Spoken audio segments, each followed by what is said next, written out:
Assalamu alaikum guys, and welcome to another episode of Smile to Jannah. A senior member of the United States Air Force, Aaron Bushnell, doused himself in a liquid and set himself on fire outside the Israeli embassy in Washington, shouting "Free Palestine." But just before this shocking event, here's what he said. Is Aaron Bushnell.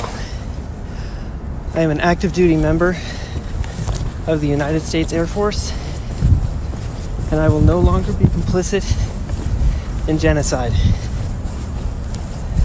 I'm about to engage in an extreme act of protest, but compared to what people have been experiencing in Palestine at the hands of their colonizers, it's not extreme at all.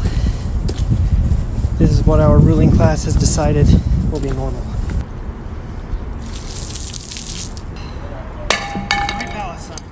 When he was ablaze, you had certain people that were there pointing guns at him.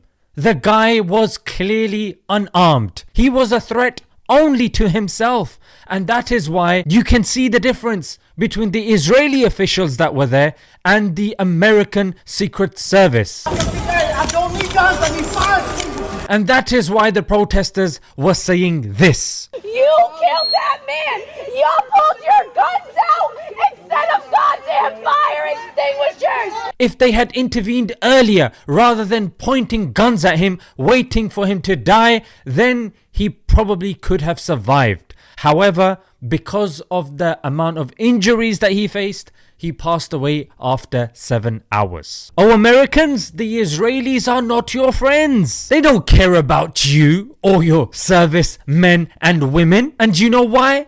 Because when he died, here's what one of the Israeli handles posted. Our enemies killed themselves. How disrespectful. How callous of you to say this. This is not the first time that something like this has happened, but this time you'll probably hear about it because it's a US Air Force official. It's happened before. Yeah, it happened during the Vietnam War where a Buddhist monk did the same thing. This happened during the Iraq War. Yes, in the United States. I think near the Kennedy freeway by somebody called Malachi. And for 3 weeks, it was in America, but for 3 weeks the media didn't pick it up. And you know what the icing on the cake is? He's not the first to set himself on fire. Somebody did the same thing. It was a woman in December. This was also in the United States, Atlanta Israeli consulate. But you're not going to hear about this because apparently she's a nobody. And it doesn't bode well to show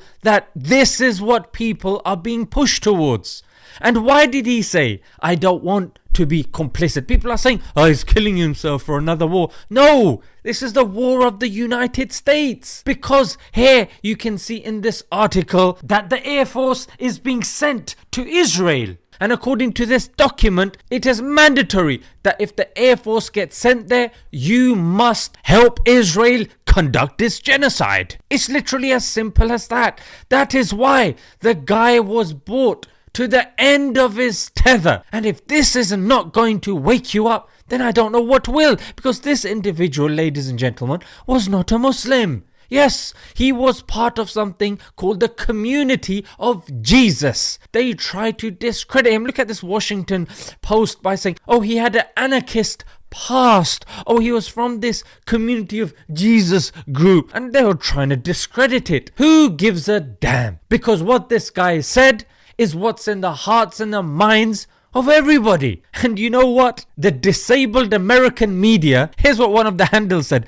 They couldn't verify his motives. You look at the guy's Facebook post. You look at the guy's speech before he does that act. You look at the 2 words that he says before, which is Free Palestine. Free Palestine. And you're trying to tell the viewers, hey, you just can't figure it out, mate. It is a mystery, Captain. And look at all of these news headlines. None of them mention why he did it. They really think that you're idiots. That's what they do. And you know what? If you truly believe Israel is defending itself, I'm sorry. You are. You are. Because here you have evidence that's slapping you in the face, and yet you're still like, I don't know. Your thoughts on the Palestinians?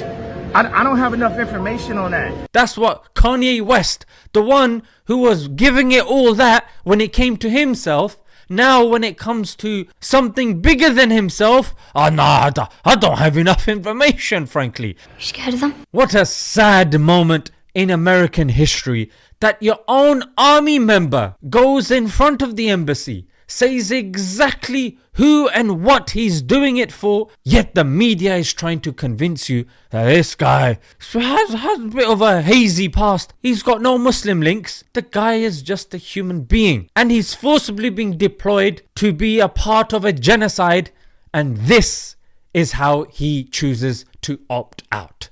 This is the way. Honestly, I don't know what else to say. Let's leave it there, guys. Until next time. Assalamu alaikum.